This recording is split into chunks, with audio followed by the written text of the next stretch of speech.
Baik, kita akan memantau arus penumpang di Bandara Juanda dan Bandara I Gusti Ngurah Rai Bali jelang Natal dan Tahun Baru.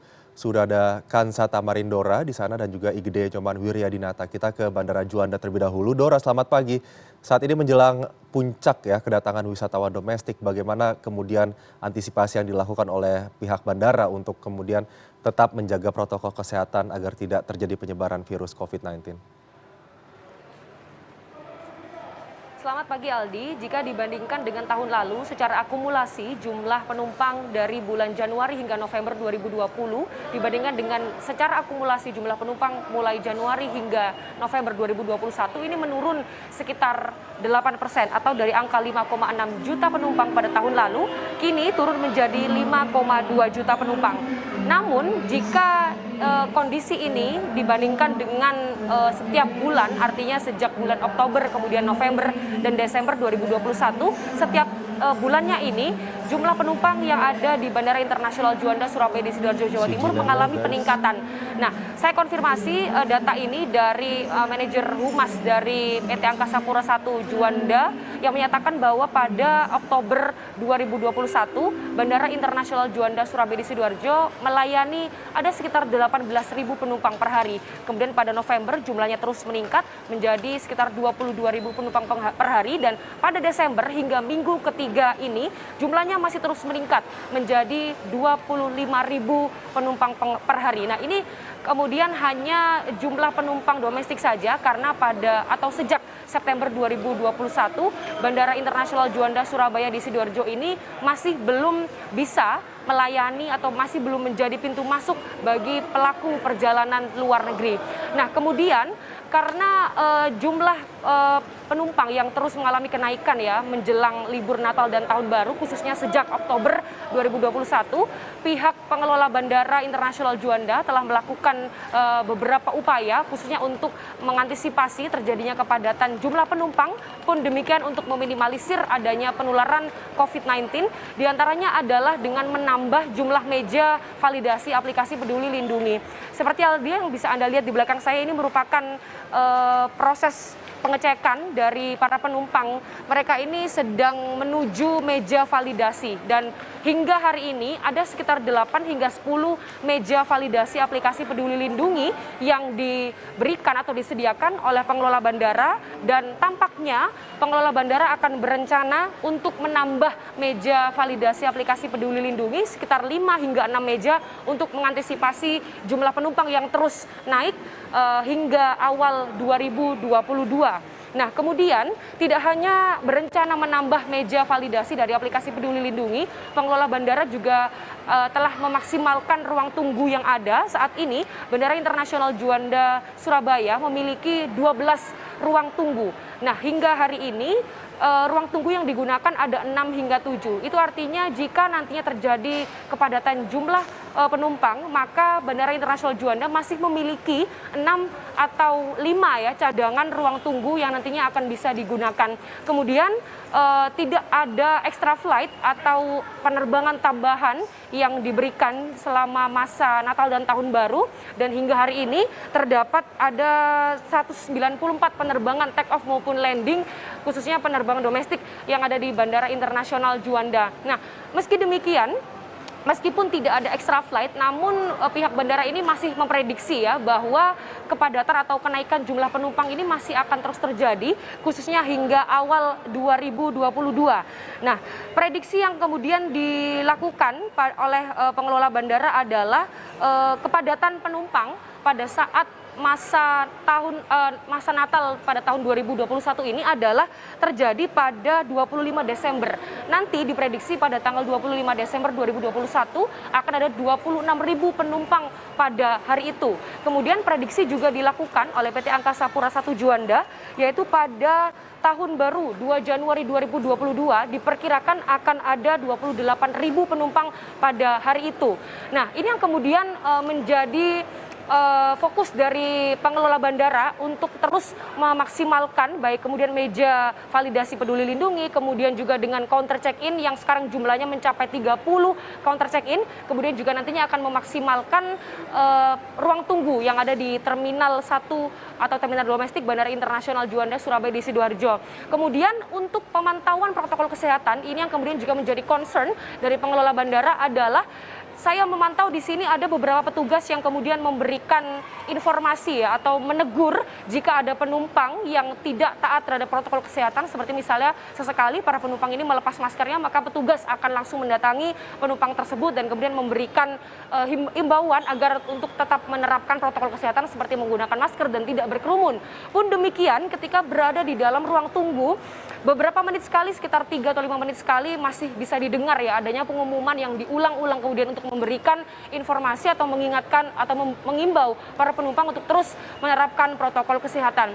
Kemudian tidak hanya antisipasi dari jumlah atau peningkatan jumlah penumpang pada saat masa libur Natal dan Tahun Baru, ini kemudian ada regulasi baru Aldi yang kemudian sudah ditetapkan oleh pemerintah ya. Jadi bagi para penumpang yang akan melakukan perjalanan ini mulai 24 Desember 2021 hingga 2 Januari 2022 ada kemudian regulasi baru yang harus diikuti oleh para penumpang. Seperti utamanya adalah untuk syarat tes rapid antigen, kemudian RT-PCR yang kemudian ini menjadi beda dengan perjalanan pada periode sebelumnya atau pada sebelum masa Natal dan Tahun Baru. Seperti misalnya adalah untuk PPDN atau pelaku perjalanan dalam negeri yang sudah dilakukan vaksin 2 dosis atau sudah vaksin lengkap, maka harus menunjukkan hasil negatif rapid test antigen yang berlaku 1 kali 24 jam.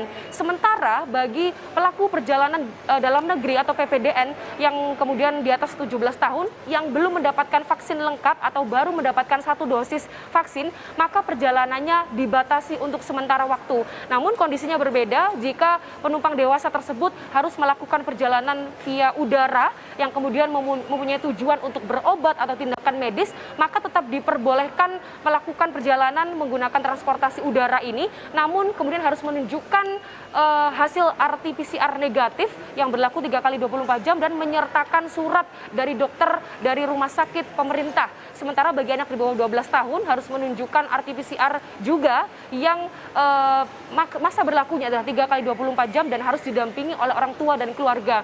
Kemudian bagi penumpang lainnya yang kemudian tidak melakukan vaksin lengkap, maka perjalanannya ini harus dibatasi.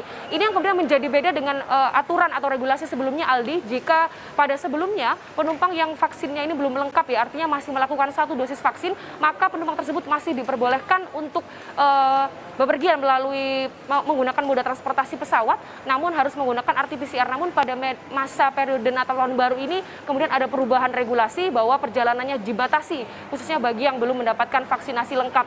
Nah, sementara bukan hanya antisipasi Natal dan Tahun Baru saja Aldi yang kemudian menjadi fokus atau concern dari pengelola Bandara Internasional Juanda, namun adanya potensi cuaca buruk.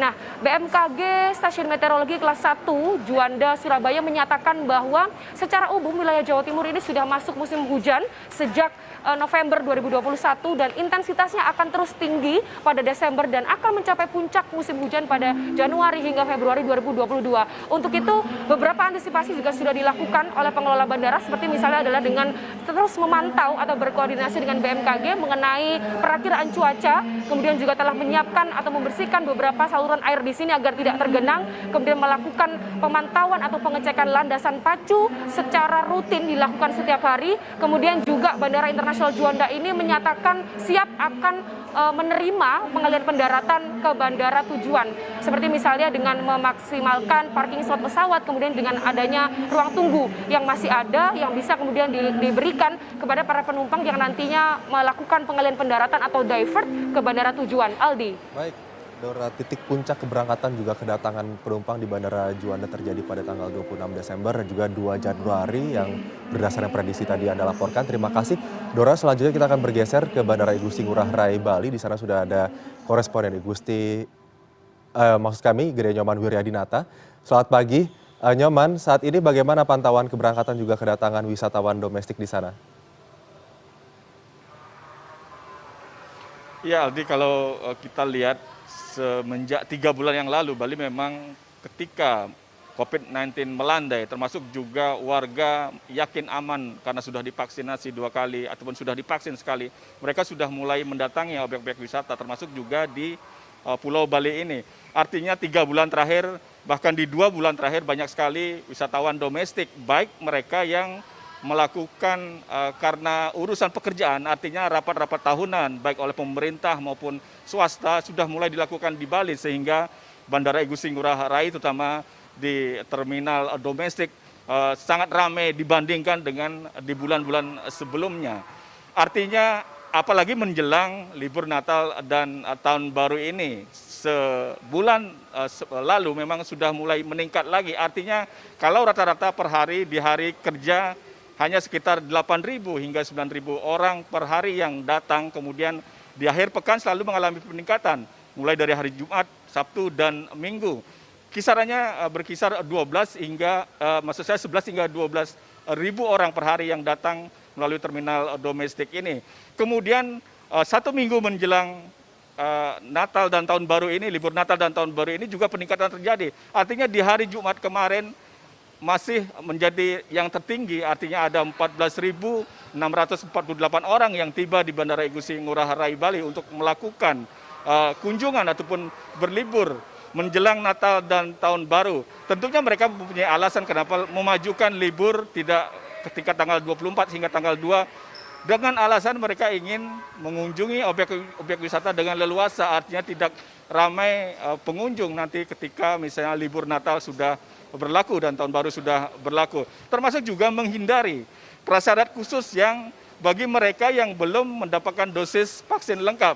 Artinya sebelum tanggal 24 Desember, mereka yang belum mendapatkan vaksin lengkap 2 kali masih diizinkan untuk terbang dengan syarat tes PCR ataupun hanya antigen saja yang dilakukan 1 kali 24 jam. Berbeda nanti ketika tanggal 24 hingga tanggal 2 diberlakukan aturan di mana hanya mereka yang sudah divaksin lengkap ataupun 2 kali vaksin yang boleh bepergian jauh, yang ini disyaratkan juga baik di perjalanan darat maupun perjalanan melalui udara. Termasuk juga anak-anak sudah diperbolehkan dengan melakukan tes PCR yang dilakukan 3 kali 24 jam sebelum keberangkatan. Inilah hal-hal yang kemudian kenapa Bandara Igusti Ngurah Rai terutama domestik ramai 3 bulan terakhir ini, selain memang melandai COVID-19, termasuk juga menghindari adanya persyaratan yang lebih ketat dibanding ketika mereka akan berlibur pada tanggal 24 hingga tanggal 2 Januari nanti. Artinya untuk pengetatan memang dilakukan jauh-jauh hari, jauh-jauh sebelum perayaan ataupun libur Natal dan Tahun Baru.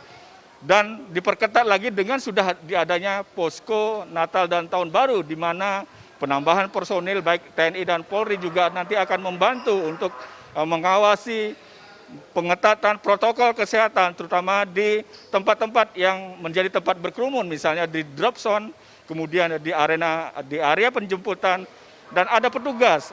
Tidak hanya petugas dari keamanan ataupun Satgas COVID-19 yang ada di bandara, namun juga dibantu dengan pihak TNI dan Polri untuk mendatangi mereka yang tidak mengenakan atau mengenakan protokol kesehatan dengan tidak benar, artinya mereka dihampiri, kemudian mereka diingatkan.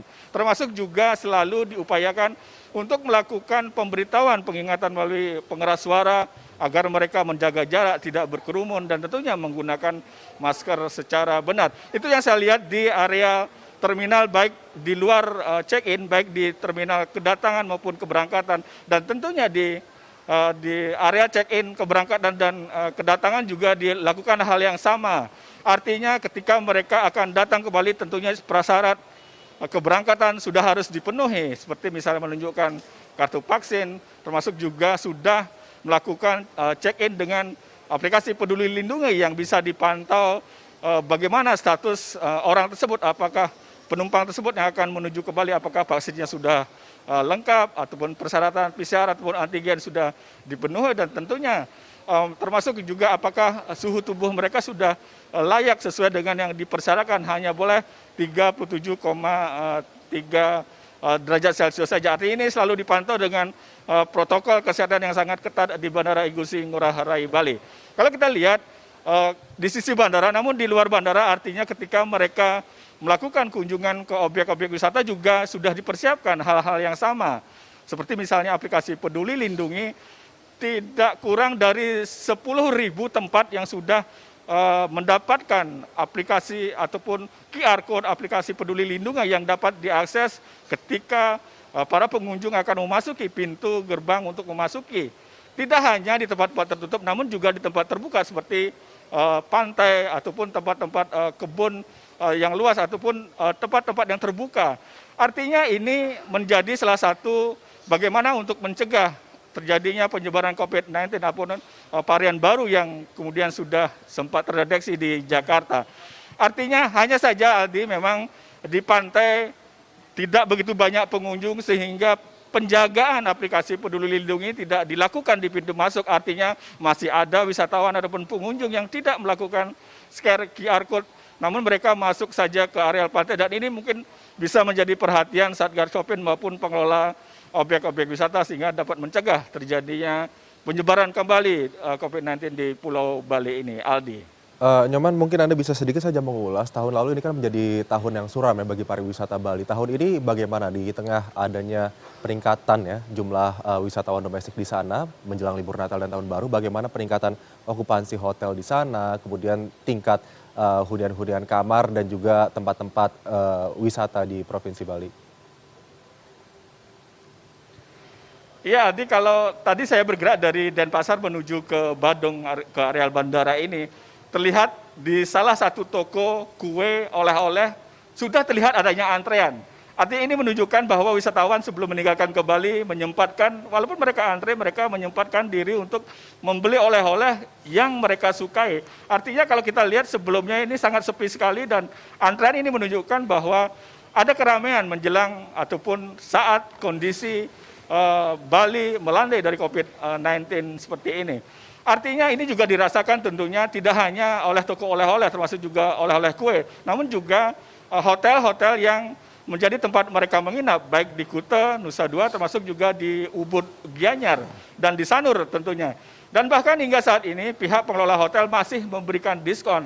Artinya kalau kita lihat rate yang berlakukan sebelum pandemi sangat jauh sekali, hampir 50%. Ini juga yang mengundang para wisatawan domestik untuk berlibur ke Bali dengan memanfaatkan harga kamar yang lebih murah, dan bahkan mereka lebih bisa menyewa villa yang mereka anggap lebih aman, lebih tidak banyak interaksi dengan orang, hanya dengan keluarga saja. Artinya villa-villa di Bali sekarang juga dipadati. Namun kalau kita lihat okupansi masih di bawah 50%, artinya hanya hotel-hotel yang menjadi tempat pertemuan, tempat rapat kerja tahunan saja yang kemudian penuh, ataupun ada musyawarah kerja yang kemudian hotel tersebut sempat penuh mencapai 100%. Namun rata-rata masih di bawah 50%. Artinya ini sangat jauh sekali kalau dibandingkan dengan masa sebelum pandemi COVID-19 yang terjadi beberapa belakang ini, 2 tahun belakang ini.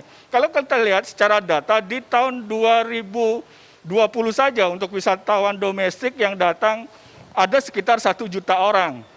Padahal biasanya mencapai lebih dari nilai 1 juta orang tersebut. Kemudian termasuk juga kalau kita lihat, Aldi, hingga saat ini Bandara Igusti Ngurah Rai belum didatangi oleh wisatawan asing secara langsung, artinya maskapai penerbangan tidak ada penerbangan langsung hingga saat ini. Kemudian kalau kita lihat hingga saat ini saja di tahun 2021 hanya ada 145 warga negara asing yang tiba di Bali. Itu pun mereka tidak langsung melewati bandara, namun mereka melewati laut dengan menggunakan kapal mewah yang mereka miliki, kemudian berlabuh di Pelabuhan Benua. Artinya hanya sebagian kecil saja dari, kalau kita lihat kunjungan wisatawan ke Bali di tahun 2018 itu mencapai 6.200.000 orang. Kemudian mengalami penurunan signifikan sekali ketika pandemi COVID-19 yang ada di Bali, dan hingga saat ini perhitungan dari Dinas Pariwisata Provinsi Bali, wisatawan domestik dalam tahun 2021 ini datang sekitar 3,6 juta. Artinya ini sangat peningkatan yang lumayan kalau dibandingkan dengan di tahun-tahun pandemi sebelumnya, Aldi. Baik, terima kasih koresponden CNN Indonesia Igede Nyoman Wiryadinata melaporkan dari Bali dan sebelumnya juga ada produser lapangan Kansa Tamarindora yang melaporkan dari Surabaya, Jawa Timur. Terima kasih rekan-rekan, selamat bertugas kembali.